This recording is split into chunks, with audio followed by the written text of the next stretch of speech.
Goyim para los externos, sin saber lo que el núcleo interior de esta doctrina es. Impresionante.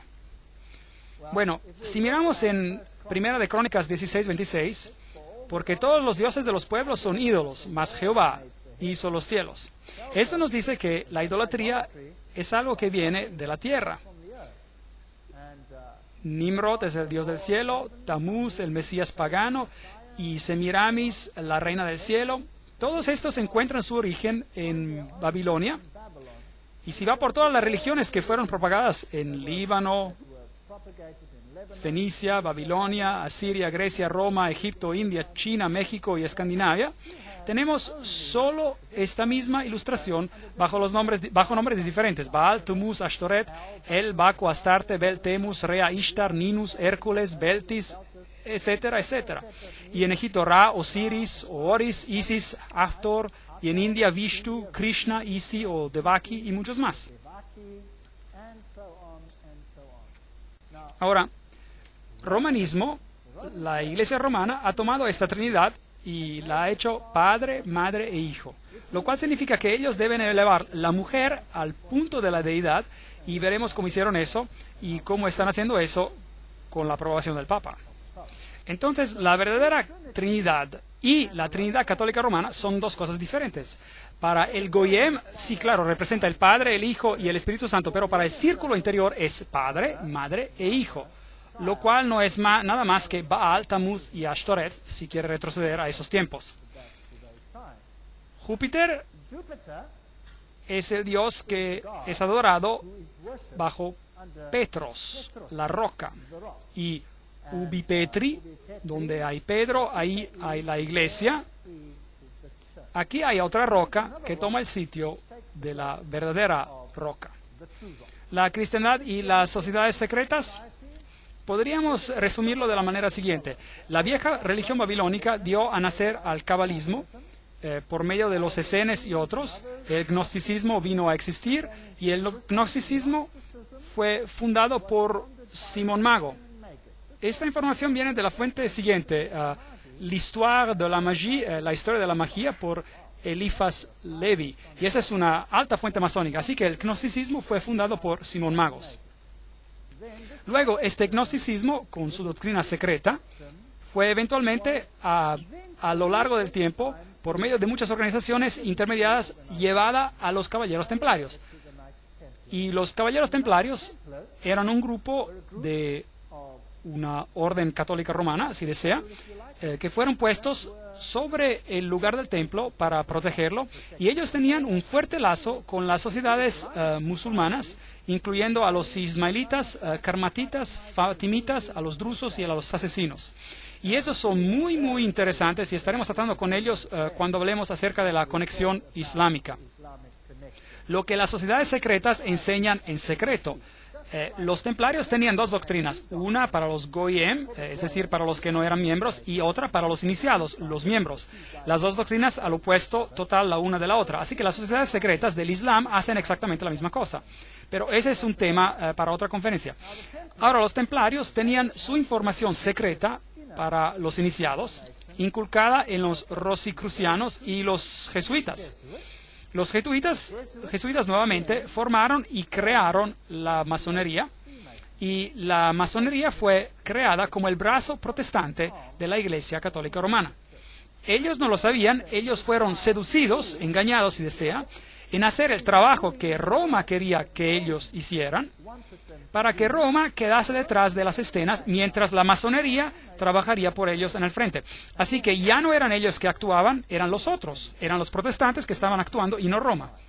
Muy ingenioso, realmente muy, muy ingenioso.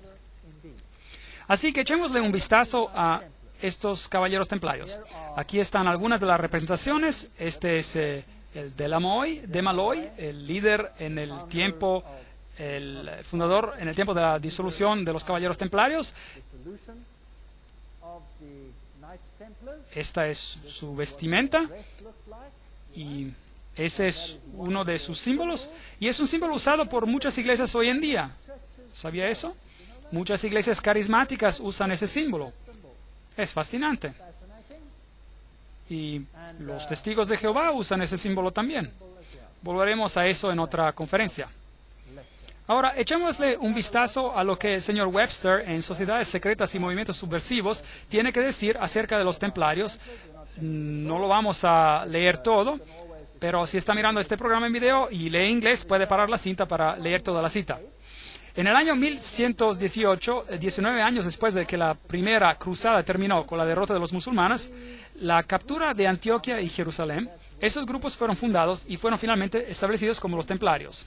Y ellos representaron con una casa cerca del lugar del Templo de Salomón, por lo tanto, el nombre, Caballeros Templarios. Ellos estaban representados ahí. Y se convirtieron en una orden muy famosa y muy poderosa que controlaba todas las finanzas, el mundo financiero. Ellos eran la élite bancaria financiera del mundo, si desea.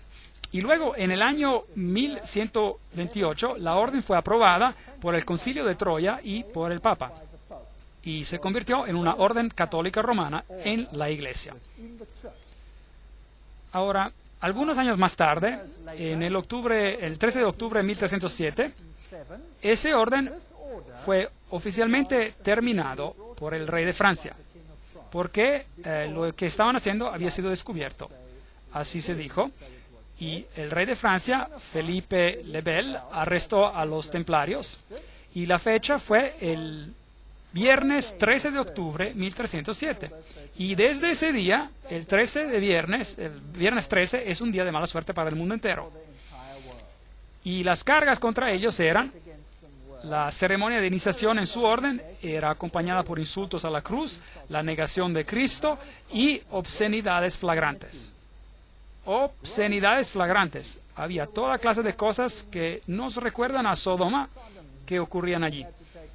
La adoración a un ídolo, que se decía ser la imagen del verdadero Dios, y ese era Baphomet, este símbolo de aquí, y la deidad androgénita masculina y femenina, la omisión de las palabras de la consagración a la misa, el derecho que las cabezas de este orden se tomaban para dar absolución y autorización a hechos depravados antinaturales. Entonces, ellos tenían que maldecir a la cruz, pisotear a Jesús, jurar alianza a Baphomet y probar esto con una depravación antinatural. Ese era un crimen muy serio en aquellos días. Entonces el líder fue sentenciado a muerte, pero la orden no desapareció. Pero el Papa fue muy reacio en admitir que las cosas estaban así. Los rituales masónicos incluyen referencias a los caballeros templarios. Por ejemplo, aquí en Secret Societies and Subversive Movements, en Sociedades Secretas y Movimientos Subversivos, dice: algunos caballeros se propusieron rescatar el lugar santo de Palestina de los sarracenos y formaron una asociación bajo el nombre de francmasones libres, indicando que su deseo principal era de reconstruir el Templo de Salomón. Y se escucha mucho acerca de la reconstrucción del Templo de Salomón hoy en día, y la historia de Israel y de todas esas cosas interesantes. Ahora, entremos un poco en la historia. Los estoy llevando a este hermoso palacio. ¿Dónde crees que es esto? ¿Dónde creen que es esto? Es en Jerusalén. Y es la Notre Dame Vaticana. Y es donde el Papa tiene su representación en Jerusalén. Es un palacio para un rey. Ahí está la bandera vaticana afuera. Y hay todo un camino donde tenemos algunos interesantes artefactos papales. Ahora, en Jerusalén fui a buscar el lugar de los caballeros. Aquí está el palacio de los caballeros, los Latin Patriarchati, donde ellos originariamente tenían un lugar, y los caballeros del papado ahora controlan esta área. Este es el símbolo que ellos usan. Es el escudo de los caballeros, el cual es usado por muchas religiones hoy en día también. La iglesia de Reima utiliza este símbolo, por ejemplo. Estos son los guerreros eternos. Ese es el símbolo que ellos usan. Allí ellos que besan el anillo del patriarca. Se les da el título, así como a los caballeros se los nombraba. Y ellos nombran a banqueros muy destacados y a individuos de la misma manera destacados. Dentro de esta iglesia tenemos, por supuesto, la estatua de Júpiter, como Pedro. Noten que el pie está bien besado.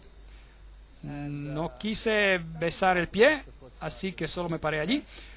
Es una iglesia muy importante porque ambos, el Papa Pablo VI y el Papa Juan Pablo II, visitaron a esta iglesia, lo cual es, por supuesto, altamente simbólico. Aquí están las plaquetas del patriarca latino. el Palacio de los Caballeros, y si entra, hay este interesante altar, y mientras mira el altar, verá ciertas figuras por aquí.